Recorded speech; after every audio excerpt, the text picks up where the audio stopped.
중국이 휴머노이드 로봇을 쏟아내고 있습니다. 그 로봇들이 실제로 어디서 뭘 하고 있는지, 기술은 어디까지 왔고 어디가 병목인지, 그리고 중국이 이 로봇을 만드는 공급망을 어떻게 구성하고 있는지 살펴봅니다.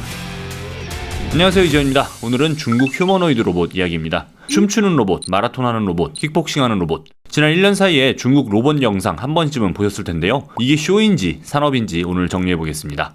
우선 중국 정부가 주장하는 물량부터 한번 보시죠. 2025년에 중국이 출하한 휴머노이드가 약 2만 대입니다. 근데 2026년 상반기에만 4만 대를 넘겼고 연말에는 10만 대가 목표라고 합니다. 1년 만에 5배죠. 중국 내에서도 이 숫자를 두고 현실성이 있냐는 논쟁이 벌어지고 있습니다. 그래서 중국 휴머노이드 시장을 이끌고 있다는 세 회사를 중심으로 한번 보겠습니다. 두 곳은 상장 준비 중이고요. 한 곳은 이미 상장사인데요. 상장을 한다는 건 회사를 공개한다는 얘기니까 확인 가능한 숫자들이 나옵니다. 자, 먼저 항저우의 유니트리입니다. 여러분이 보신 영상 상당수가 이 회사 로봇이고 휴머노이드 G1의 군무로 유명하죠. 기업가치 609억 9,300만 위안, 약 13조 원의 상장 예정입니다. 다음은 상하이의 에지봇, 빠른 속도로 양산을 늘리는 기업인데요. 2023년 2월 창업해서 3년이 안 된 지금 누적 생산 15,000대를 넘겼고 홍콩 상장 절차를 밟고 있습니다. 마지막은 선전의 유비테크입니다. 2012년 창업했으니 업력 14년이고요. 창업자 저우젠이 로봇 관절 모터로 시작한 회사인데 지금은 산업용 휴머노이드 워커 시리즈로 이름을 알리고 있습니다.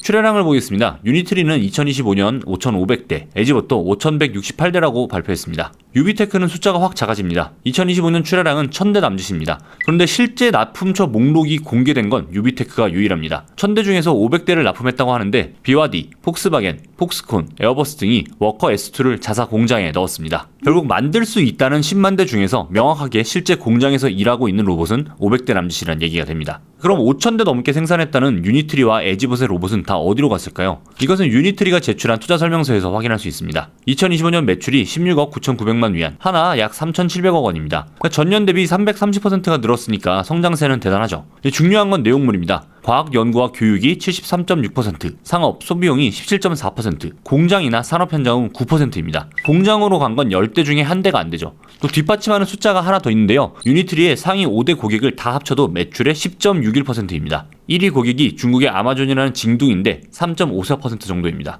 보통 이 숫자가 낮으면 특정 고객에게서 안 매여 있어서 건전하다라고 읽는데 오히려 이 상황에서는 반대로 읽어야 합니다. 대형 고전 고객이 아직 아무것도 없다는 얘기죠. 또 에지봇은 2025년 매출 10억 5천만 위안, 약 2,300억 원입니다. 5천만 위안 이상 국유 프로젝트 낙찰이 10여 건인데 주요 구매처가 정부와 국유 자본인 셈이죠.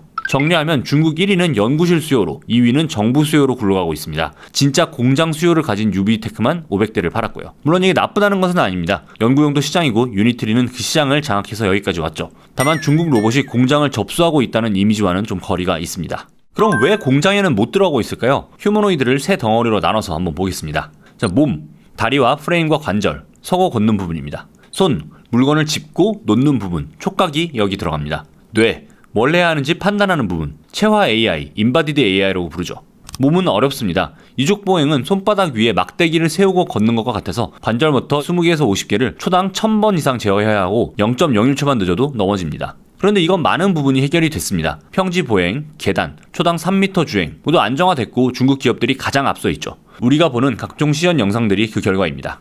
문제는 손입니다. 사람 손에는 촉각 수용체가 약 17,000개가 있는데 가장 앞선 로봇 손이 자유도 12개에서 19개, 센서 수십 개입니다. 처음 보는 물건을 집을 때 떨어뜨리는 비율이 5에서 15%로 보고가 됩니다. 근데 공장은 99%로도 부족한 것입니다. 라인이 멈추면 분당 수만 달러가 날아가니까요. 100번에 10번쯤 놓치는 손은 라인에 세울 수가 없습니다. 그래서 지금 하는 일은 짐 쌓기, 부품 운반, 상하차 같은 단순 반복 작업 수준이죠. 다음 문제는 뇌입니다. 가장 큰 문제이죠. 지금 로봇이 한 작업은 배우는데 옆 라인으로 옮기면 다시 배워야 합니다. 사람은 몇 시간이면 적응을 하는데 로봇은 그 일반화가 안 됩니다. 원인은 데이터죠. 피지컬 데이터가 아직 여전히 부족합니다.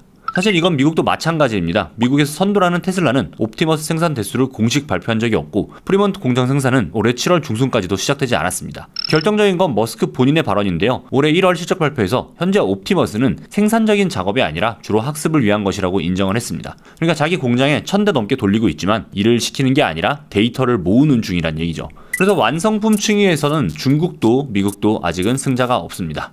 자, 그럼 질문이 바뀌어야겠죠. 그럼 중국이 위협적인 건 대체 뭔가를 봐야 될 것 같습니다. 그리고 그 답을 보여주는 숫자가 하나 있는데요. 급속도로 낮아지는 원가입니다. 2025년 기준 중국산 휴머노이드 한 대 부품 원가가 35,000달러라고 하는데요. 2030년까지 17,000달러 아래로 떨어질 것이라는 전망이 나옵니다. 유니트리 G1은 이미 13,500달러부터 시작을 하고요. 이건 그냥 기술이 좋아져서 되는 게 아닙니다. 중국이 로봇 공급망을 통째로 다시 짰기 때문에 나오는 숫자죠. 그럼 그 공급망을 뜯어보겠습니다.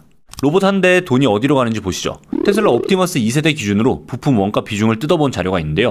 볼스크류 19%, 토크모터 16%, 감속기 13%, 힘센서 11%, 코어리스 모터 8%, 베어링 5.5% 수준입니다. 앞에 3개만 합쳐도 절반 가까이 되는데 이게 전부 관절 부품입니다.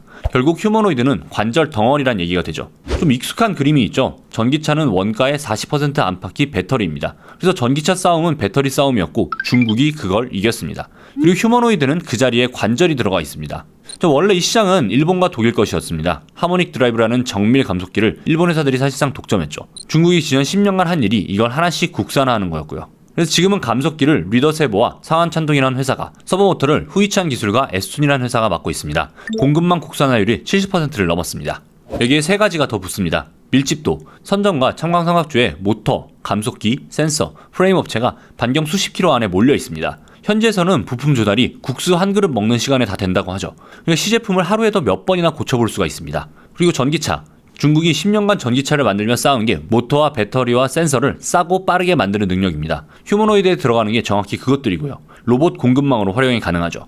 마지막으로 수직 계열화. 유니트리가 가격을 3분의 1로 떨어뜨릴 수 있었던 건 모터, 감속기, 관절 모듈, 서버 드라이버를 자기가 직접 만들기 때문입니다. 사다가 조립하는 회사는 이 가격을 만들 수가 없죠. 그래서 전문가들은 몸충이에서 중국의 승리를 기술 우위가 아니라 공급망 우위로 봅니다.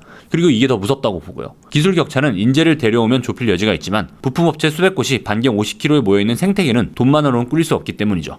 그럼 중국이 다 가졌느냐? 당연히 그것도 아닙니다. 구멍이 2군데 있죠. 먼저 볼스크류. 아까 원가 19%로 단일 부품 중 가장 비싸다고 한 그 부품입니다. 정밀 위치 결정용 특수 볼스크류의 90%를 독일과 일본이 공급합니다. 원가 1위 부품을 아직 못 가져왔습니다. 그리고 뇌를 굴리는 칩, 유비테크, 유니트리, 에지봇, 겔봇, 엔진 AI. 중국 주요 기업이 전부 엔비디아 제슨 토르 모듈에 의존합니다. 몸은 중국이 만드는데 그 몸을 움직이는 머리는 아직 미국 칩 위에서 돌아가는 거죠. 그래서 중국이 몸을 다 만들었는데 미국이 뇌를 쥐고 있는 셈입니다. 중국도 이를 알고 있습니다. 그래서 유니트리가 상장으로 조달하는 42억 위안의 용처를 살펴보면요. 지능 로봇 모델 연구 개발의 48%, 로봇 본체의 26%, 신제품의 10%, 그리고 제조기지 건설에는 15%입니다. 조달금의 절반이 뇌로 가죠. 로봇을 더 찍어내는 게 아니라 똑똑하게 만드는 데 쓰겠다는 겁니다. 여기에 2026년 새로 투자받는 중국 AI 기업의 약 80%가 월드 모델과 VLA 쪽입니다. 모두 인바디드 AI 기업이죠. 로봇 하드웨어를 쫓던 자본이 이제 모델과 칩, 데이터 쪽으로 통째로 기울고 있습니다. 중국 업계에서도 올해 키워드가 걸을 수 있냐에서 납품할 수 있냐로 바뀌었다는 표현을 씁니다. 이 대목이 앞으로 몇 년간 이 산업의 최대 관전 포인트가 되겠죠. 지금까지의 내용을 한번 정리해 보겠습니다. 완성품 층위에서는 아직 승자가 없습니다. 세계 1위 회사조차 공장으로 간 물량이 9%고 대부분은 학습용입니다. 중국 로봇이 우리 공장에 밀려 들어온다는 시나리오는 아직 먼 얘기죠. 그런데 부품 층위에서는 이미 중국이 공급망을 장악했습니다. 그래서 우리가 걱정할 건 중국 로봇 그 자체가 아니라 우리가 로봇을 만들려고 할 때 그 관절을 어디서 사올까입니다. 하지만 기회는 아직 있습니다. 몸의 경쟁은 끝났지만 손과 뇌는 남아있고 아직 제대로 하는 회사도 없죠. 그래서 비어있는 자리들을 봐야 할 것 같습니다. 네, 오늘 준비한 이야기는 여기까지입니다. 감사합니다. 미래를 먼저 보다 티타임즈.